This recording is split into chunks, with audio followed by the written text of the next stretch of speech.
কোথায়? বিস্কুট খাবি? খা।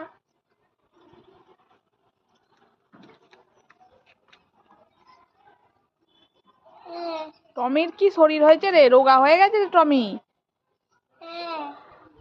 ওটা বিস্কুট খাবে। ওইটাও দি দে। ওটা দিচ্ছে, ও খেয়ে নিক দুটোটা, তারপরে দিবি। খা। ও খেতে ভালোবাসে এইটা। বিস্কুটটা খেতে ভালোবাসে। ও আমি ওখানে তো এটা এটা খা আগে তো, ওখানে নিয়ে ওইখানে। কোথায় নিয়ে যাবি? খা তাড়াতাড়ি।